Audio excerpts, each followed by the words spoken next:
지난 주간에 저희 집을 정리하면서 그 아내가 집안 정리를 좀 하였는데 그동안에 이사하고 베란다 창고에 쌓아두었던 앨범을 정리하였습니다.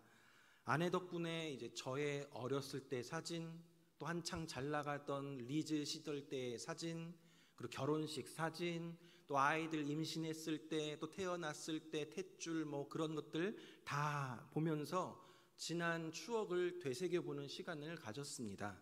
다시금 옛 사진을 보면서 잊고 있던 그때 그 시절이 기억이 나고, 또 그렇게 저의 지나온 삶들을 되돌아보면서 지금까지 하나님의 은혜로 살아왔음을 다시금 깨닫는 그러한 시간이었습니다.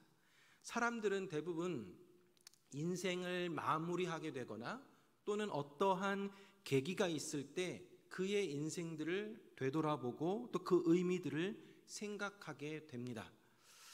오늘 내가 살아갈 이유라는 책을 쓴 위지안이라는 여 작가가 있습니다.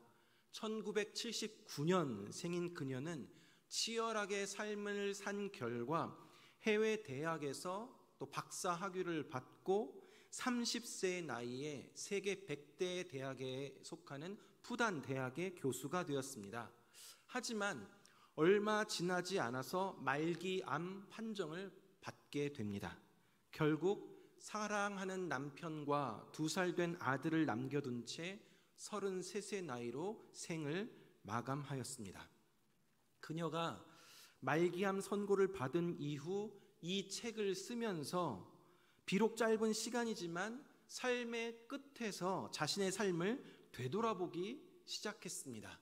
그 책 가운데 한 구절을 좀 읽어보겠는데요. 이런 구절이 있습니다. 추억이란 게 왜 그렇게 소중한지 이제야 알 것 같다. 인생의 어느 지점에 서게 되면 누구나 아껴둔 식량처럼 추억의 보따리를 풀어 하나씩 하나씩 음미하게 된다. 그런 음미를 통해 추억의 의미를 재해석하고 삶의 또 다른 지혜를 얻는 것이다. 누구나 지나온 삶과 추억들을 돌아보며 그때는 몰랐던 것들을 깨닫기도 하고, 또 이미 지나온 시간들을 지금에서야 되돌아보며 그 의미들을 재해석하기도 합니다. 오늘 본문에도 자신의 삶을 돌아보며 자신의 인생에 대해서 정의를 내리고 재해석하는 인물이 나옵니다. 바로 야곱입니다.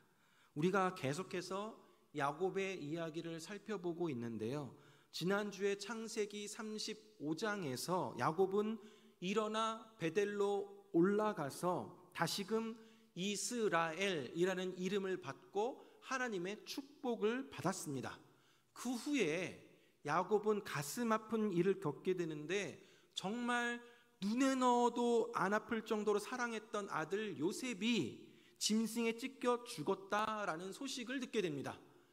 물론 진짜 죽은 것이 아니라 요셉을 미워하던 형들이 그 요셉을 애굽의 종으로 팔아버리고 그의 옷에 짐승의 피를 묻혀서 아버지에게 요셉이 짐승에 찢겨 죽었다라고 거짓말을 한 것이죠. 그런데 그렇게 죽은 줄만 알았던 아들 요셉이 살아서 애굽의 총리가 되어 아버지를 기다리고 있다라는 소식을 듣게 된 것입니다. 정말 감격적인 부자 상봉을 이루게 된 것이죠. 요셉은 애굽 땅에 도착한 늙은 아버지 야곱을 맞이하여 얼싸안고 웁니다. 야곱도 이렇게 얘기하죠. 네가 지금까지 살아있고 내가 너의 얼굴을 보았으니 지금 죽어도 족하다라고 이야기를 합니다. 죽은 줄만 알았던 요셉이 지금까지 살아있고 다시 만났기 때문에 나는 이제 더 이상 바랄 것이 없다라고 이야기합니다. 그리고 오늘 본문 창세기 47장에서는 이러한 가족의 감격적인 만남이 이루어진 다음에 요셉이 야곱과 그의 형제들을 바로 왕 앞으로 데리고 가는 그러한 이야기가 전개됩니다. 오늘 본문에서 야곱의 가족들과 바로 왕과의 만남과 대화를 살펴보며 우리 삶에 적용할 또 교훈들을 살펴보도록 하겠습니다. 우선 먼저 바로 왕과 요셉의 그 형제들의 만남입니다. 오늘 본문 3절에서 4절 말씀에 보니까 바로가 요셉의 형들에게 묻되 너희 생업이 무엇이냐? 그들이 바로에게 대답하되 종들은 목자이온데 우리와 선조가 다 그러하니이다 하고 그들이 또 바로에게 고하되 가나안 땅에 기근이 심하여 종들의 양떼를 칠 곳이 없기로 종들이 이곳에 거류하고자 왔사오니 원하건대 종들로 고센 땅에 살게 하소서라고 이야기를 합니다. 요셉은 앞서서 그 가족과의 감격적인 상봉이 이루어진 다음에 창세기 46장 후반부에 그의 가족들에게 바로가 너희의 직업이 무엇이냐 묻거든 목축하는 자들이라 라고 대답하라고 미리 교육시켰습니다. 오늘 본문에서 실제로 바로 왕은 요셉의 형들에게 너희 생업이 무엇이냐 라고 묻게 되죠. 그러자 그들은 요셉이 일러준 대로 선조로부터 목자들입니다 라고 대답을 합니다. 그러면서 가나안 땅에 기근이 심하여 양떼를 칠 곳이 없어서 애굽에 거류하기 위해 왔으니 자신들이 고센 땅에 살도록 허락해달라라고 부탁을 합니다. 그런데 왜 요셉은 직업에 대한 대답으로서 목축하는 자들이라고 말하도록 교육하였고 또 왜 고센 땅에 머물도록 하였을까요? 왜냐하면 야곱의 가족들이 애굽 사람들과 구별되어 살도록 하려는 목적이 있었습니다. 하나님의 백성으로 거룩을 유지하기 위한 수단이었기 때문입니다. 애굽의 주업은 농사이고 애굽 사람들은 목축하는 사람들을 가증히 여겼습니다. 고센 땅은 비옥한 땅으로 목초지였습니다. 그 땅은 애굽 사람에게서 구별된 장소였습니다. 야곱의 자손들이 애굽 사람들과 따로 거함으로써 그들에게 종교적으로 또 국가적으로 독립을 이룰 수 있고 유지할 수 있기 위함이며 이렇게 함으로써 그들이 애굽 사람들과 관계를 깊이 가져서 그들이 위험에 빠지지 않게 하도록 하기 위한 것입니다. 여러분, 다른 나라로 이민 가서 그곳에서 자기 나라 정체성을 가지고 산다라는 것은 생각만큼 쉬운 일이 아닙니다. 저도 미국에서 4년 반을 있으면서 이민 가정들을 많이 보아왔습니다. 또 유스, 청소년 사역을 하면서 이민 1.5세들 또 2세들을 만나고 그들을 같이 신앙 교육을 하였습니다. 그들의 모습을 지켜보게 되었었죠. 근데 그 아이들은 어렸을 때 부모님을 따라 미국으로 온 그런 아이들이거나 아니면 아예 그곳에서 태어난 아이들도 있습니다. 이민 온 부모들은 한국의 정서를 가지고 한국말을 사용하지만 그 자식들까지 한국의 언어, 문화, 한국의 정서를 유지하기란 쉬운 일이 아닙니다. 그 아이들은 피부색은 한국인이지만 그들의 사고방식은 완전히 미국 사람입니다. 물론 일부 사람들은 자기 정체성을 잃지 않고 한국인으로서 살아가는 사람도 있을 것이지만 대부분의 자녀들의 주된 활동은 미국의 학교와 미국의 친구들이기 때문에 한국어보다 영어를 더 많이 쓰고 그것이 그들의 언어가 되고 서서히 미국 사회에 흡수되어 버립니다. 그러나 그것이 그들에게 있어서 큰 문제는 아닙니다. 그 사람들이 한국을 대표해서 한국 사람들의 정체성을 지켜야 할 책임이나 의무를 가진 것이 아니기 때문이죠. 그러나 오늘 본문에서 애굽으로 이민 간 야곱의 자손들의 경우는 다릅니다.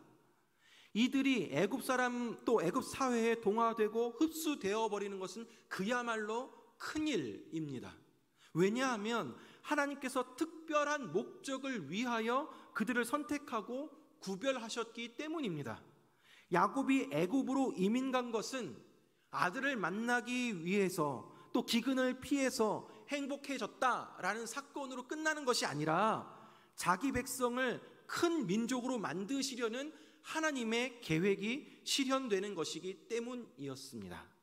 그래서 하나님께서는 요셉을 통하여서 가족이 기근을 피하도록 하게 하였고 또한 애굽의 문화에 동화되지 않도록 거주지를 구별해서 훗날까지 민족의 정체성을 유지하게 합니다. 비록 약속의 땅인 가나안 땅을 떠나왔지만 고센 땅은 오히려 하나님의 백성으로서의 정체성을 지키기에 매우 좋은 장소가 되었습니다.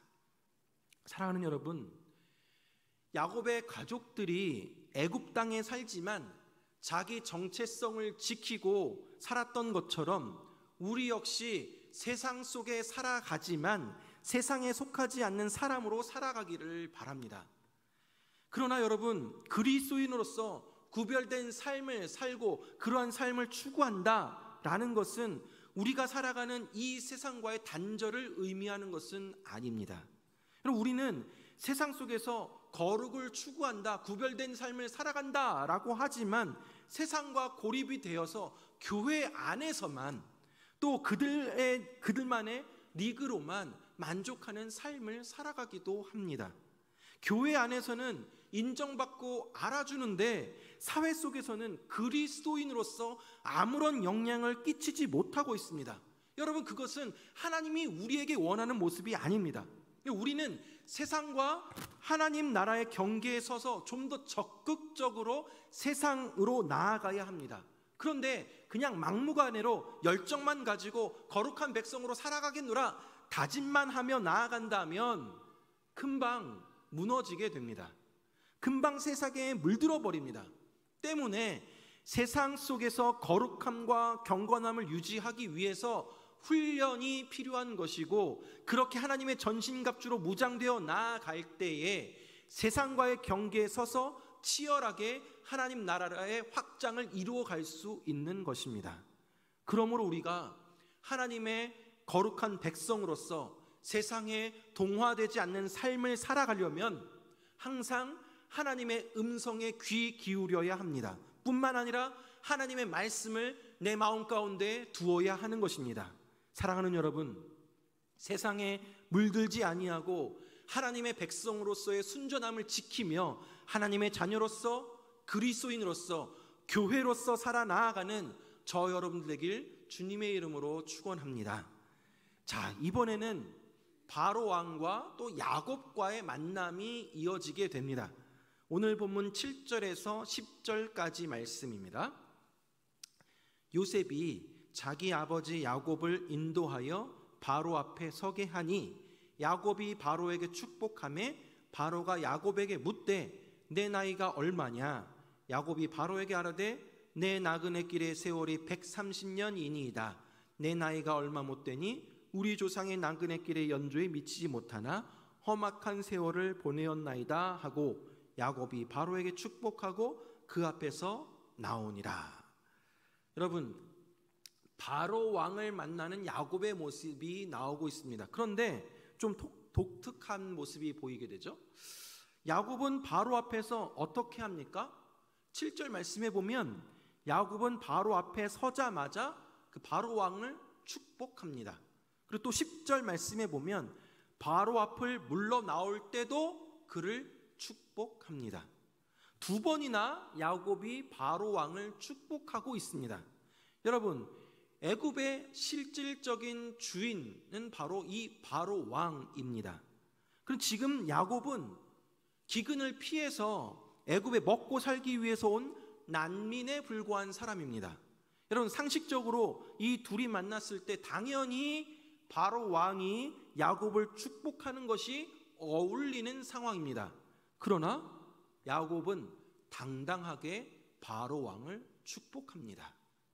그럼 여러분, 야곱이 이렇게 축복할 수 있는 근거가 무엇입니까? 창세기 12장 2절 말씀에 보면 너를 축복하는 자에게는 내가 복을 내리고 너를 저주하는 자에게는 내가 저주하리니 땅의 모든 족속이 너를 인하여 복을 얻을 것이다 라는 하나님의 약속이 아브라함에게 주어졌습니다. 그리고 이와 같은 축복을 야곱은 아버지 이삭으로부터 받게 됩니다.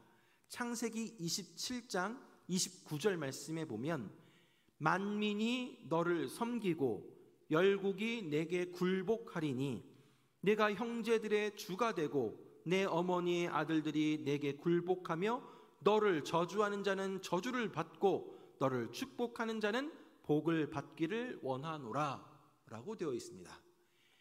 야곱은 형제들의 주가 되고 축복을 하는 자리에 앉게 될 것이다 라는 하나님의 약속을 받은 사람입니다. 야곱이 다른 사람들의 복의 중심이 되어 있는 것입니다. 그를 저주하는 자가 저주를 받고 그를 축복하는 자가 축복을 받는 것입니다. 그 하나님의 약속이 오늘 본문에서 현실로 이루어지게 된 것입니다. 야곱은 하나님을 대신해서 바로 왕뿐만 아니라 세상에 복을 주는 사람입니다. 바로 왕도 야곱이 축복을 하자 무례하다라고 생각하지 않았습니다. 야곱이 축복을 해줄 수 있는 충분한 자격이 된다라고 믿었기 때문입니다. 사랑하는 여러분, 오늘 본문에서 야곱은 바로 왕을 축복했습니다. 우리에게도 이러한 축복을 해줄 수 있는 자격이 있습니다. 우리는 아무것도 아니지만, 우리는 세상 앞에 내세울 것도 없지만, 그러나 우리는 세상을 축복할 수 있는 축복권을 가진 자들입니다. 아브라함에게 주신 그 약속은 예수 그리스도를 믿는 오늘날 저와 여러분들에게 똑같이 주어진 약속이기 때문입니다. 우리는 세상에 하나님의 구원을 주는 왕같은 제사장들입니다. 세상은 우리를 볼 때 초라해 보이고 내세울 것 없고 또 이런 것들 앞에 우리가 초라해 보인다 할지라도, 그러나 여러분, 세상에 대해서 주눅들지 마시기 바랍니다. 성도들은 세상을 축복하는 자격이 있는 사람들임을 잊지 마시기 바랍니다. 예수 그리스도의 이름으로 세상을 축복해 나아가는 저 여러분들 되기를 바랍니다. 또한 바로와 야곱의 그 대화 가운데 우리가 주목해 보아야 할 것이 있습니다. 바로가 야곱의 나이가 얼마인지 물어보자 야곱이 이렇게 대답을 하죠. 9절 말씀입니다. 9절 말씀에 보니까 야곱이 바로에게 아뢰되 내 나그네 길의 세월이 130년이니이다. 내 나이가 얼마 못되니 우리 조상의 나그네 길의 연조에 미치지 못하나 험악한 세월을 보내었나이다 하고 라고 되어 있습니다. 야곱은 자기가 지나온 130년의 세월을 나그네 길이라고 했고 또 험악한 세월이라고 세월을 보냈다라고 대답을 합니다. 여러분, 먼저 야곱의 인생은 나그네 인생이었습니다. 야곱은 형을 피해 고향 땅을 떠나 삼촌 라반의 집으로 도망을 했고 그곳에서 아내와 자녀들과 많은 재산을 얻었지만 그곳이 그가 평생 머물 곳은 아니었습니다. 하나님과 약속하였던, 그리고 하나님이 가라고 하신 베델을 향하여서 다시 떠나야만 했습니다. 그러나 베델로 오는 길에 숫곳과 세겜에서 10년의 세월을 보내게 되죠. 그러다가 딸 디나의 사건을 겪은 후에야 다시금 일어나 베델로 오게 되었습니다. 그렇게 베델과 또 그 고향 땅에서 머문 시간을 보내다가 지금은 기근을 피해 또다시 애굽으로 이주하는 형편입니다. 여러분, 이처럼 야곱의 인생은 도망자, 떠돌이, 나그네 인생이었습니다. 그런데 야곱이 그의 이런 인생 경험과 하나님의 가르침을 통하여서 자신에게 있어서 가장 중요한 것은 자기 할아버지 아브라함과 아버지 이삭에게 주어졌던 하나님의 언약과 축복이었다라는 것을 알게 되었습니다. 그러니까 지금 애굽 땅에 잠시 머무르는 것도 나그네 세월의 한 부분이며 자기가 영원히 안식할 곳은 애굽 땅도 가나안 땅도 아닌 영원한 천국임을 깨닫게 된 것입니다. 그러니 이 애굽이, 이 고센 땅이 아무리 좋고 아름다운 환경을 준다 하더라도 야곱은 나그네 세월의 한 부분이라고 인식하고 있는 것입니다. 그래서 야곱은 자신의 인생을 나그네 길이라고 칭한 것입니다. 사실 야곱뿐만 아니라 우리 모두가 다 나그네 인생을 살아가지 않습니까? 가수 최희준 씨의 하숙생이라는 곳에서도 그런 곡에서도 이런 가사가 있죠. 인생은 나그네 길, 어디서 왔다가 어디로 가는가, 구름이 흘러가듯 정처 없이 흘러서 간다라는 가사가 있습니다.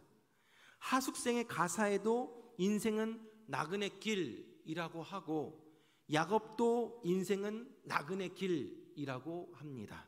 그러나 이 둘 사이에는 차이가 있습니다. 무슨 차이냐?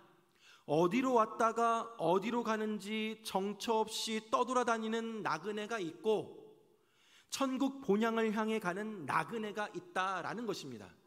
그렇다면 여러분은 과연 어떠한 나그네의 삶을 살아가고 있으십니까? 히브리서 11장에는 믿음의 선배들이 쭉 이렇게 나열되어 나오는데 그 믿음의 선배들도 이 땅에서는 외국인과 나그네의 삶을 살았다라고 이야기를 합니다. 그러나 그들은 하늘에 소망을 두고 살았다라고 고백하고 있습니다. 히브리서 11장 13절에서 16절까지 말씀입니다. 이 사람들은 다 믿음을 따라 죽었으며 약속을 받지 못하였으되 그것들을 멀리서 보고 환영하며 또 땅에서는 외국인과 나그네임을 증언하였으니 그들이 이같이 말하는 것은 자기들이 본향 찾는 자임을 나타냄이라. 그들이 나온 바 본향을 생각하였더라면 돌아갈 기회가 있으려니와 그들이 이제는 더 나은 본향을 사모하니 곧 하늘에 있는 것이라. 이러므로 하나님이 그들의 하나님이라 일컬음 받으심을 부끄러워하지 아니하시고 그들을 위하여 한 성을 예비하셨느니라. 아멘. 사랑하는 여러분, 우리는 어디로 왔다가 어디로 가는지 정처 없이 흘러가는 나그네 인생이 아니라 우리는 어디로 가는지 아는 나그네 인생입니다. 우리는 돌아갈 곳이 있는 나그네입니다. 우리는 영광스럽고 영원한 하나님의 나라에 들어갈 사람들입니다. 때문에 야곱이 험악한 세월을 보내었다라고 이야기한 것처럼 우리가 살아가는 세상살이가 고달프고 힘에 겹고 험난하다 하더라도 이 세상에서의 삶이 끝이 아니기에 우리는 소망 가운데 살아갈 수 있는 것입니다. 또한 야곱의 인생은 험악한 세월이었습니다.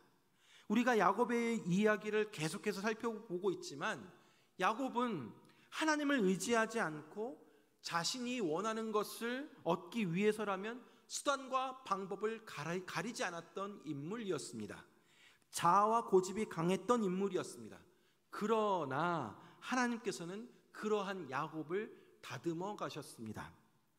야곱은 형과 아버지를 속이면서까지 장자의 축복을 받았지만 그로 인해서 고향 땅을 떠나야 했고 라헬을 아내로 얻기 위해서 오랜 세월 노동을 해야 했고 또 딸 디나는 세겜 사람들에게 성추행을 당했습니다. 이후에도 사랑하는 라헬은 아들 베냐민을 출산하다가 먼저 죽게 되고 아들 르우벤은 자신의 첩 빌하와 동침하는 일을 겪기도 합니다. 더군다나 사랑하는 아들 요셉과는 생이별을 해야 했습니다. 참으로 우여곡절이 많았던 인물이 바로 야곱입니다. 그래서 그의 인생은 험악한 세월이 되었습니다. 그러나 시시때때로 야곱은 하나님과 멀리 떨어져 있고 하나님 없이 살아가는 인생이었지만 하나님은 결코 야곱을 버리시지 아니하시고 그를 지켜주시고 보호해 주셨습니다. 하나님께서는 늘 야곱을 사랑하셨고 그의 길을 인도해 주셨습니다. 야곱은 지난 130년의 세월을 돌이키며 비록 험악한 세월을 보내었다라고 이야기하지만 하나님의 도움의 손길이 한 번도 자신을 떠난 적이 없다라는 사실을 깨닫고 있습니다. 인간적으로 볼 때는 험악한 삶이었으나 그 과정을 거치면서 야곱은 깎이고 다듬어지며 하나님을 경외하는 자가 되었습니다. 비로소 그 이름 그대로 이스라엘이 되었던 것이죠. 그리고 바로를 축복할 정도로 영적인 권위와 연륜을 가진 자가 되었습니다. 이처럼 야곱은 바로 앞에서 자신의 생애를 돌아보면서 또 자신의 그 인생을 재해석하면서 감격하지 않을 수 없었던 것입니다. 사랑하는 여러분 지금 험악한 세월을 보내고 있다라고 생각하십니까? 험악한 세월의 과정을 통해서 연단되어지고 깎이고 다듬어진다라는 것을 알기는 아는데 내가 직접 겪는 이 세월의 험악한 속에서 그 과정으로 인해서 너무 힘들고 지쳐 있지는 않으십니까? 우리가 반드시 명심해야 할 것은 야곱의 험악한 세월의 모든 순간순간마다 하나님이 야곱과 함께 하셨다라는 사실입니다. 하나님은 야곱을 홀로 버려두지 않으셨습니다. 비록 야곱은 하나님을 멀리하고 하나님 없이 살아왔지만 하나님은 야곱을 포기하지 않으셨습니다. 야곱의 수많은 부족함에도 불구하고 그 끈질긴 사랑으로 야곱을 붙드셨던 그 하나님이 우리와 함께 하여 주시고 우리를 끝까지 붙들어 주심을 믿으시기 바랍니다. 속이는 자, 남의 발뒤꿈치를 붙잡아 넘어뜨리는 자, 자기밖에 모르는 이기적인 이 야곱을 믿음의 사람으로 변화시켜 나아갔던, 그리고 그리하여 바로왕을 축복하는 사람으로 만들어 가셨던 그 하나님이 저와 여러분들을 이 시간 다듬어 주시고 만들어 주시고 결국에는 하나님의 사람으로, 믿음의 사람으로 변화시켜 나아갈 것을 믿으시기 바랍니다. 뿐만 아니라 그 험악한 세월을, 그 험악한 삶을 살아갈 때에 우리 하나님께서는 그것을 감당할 수 있는, 또한 이겨낼 수 있는 힘과 능력을 공급해 주십니다. 다시금 내 인생을 다스리시고 주관하시는 그 하나님을 신뢰함으로 담대하게 당당하게 살아가는 저 여러분들 되기를 바랍니다. 말씀을 맺도록 하겠습니다. 사랑하는 여러분, 오늘 본문에서 야곱은, 또 야곱과 그의 가족들은 고센 땅에 정착을 하게 되었습니다. 그러나 야곱의 가족들에게 있어서 이 애굽은 임시 거처였습니다. 그들의 소망은 가나안을 향해야 했고 결코 애굽의 삶에 동화되어서는 안 되었습니다.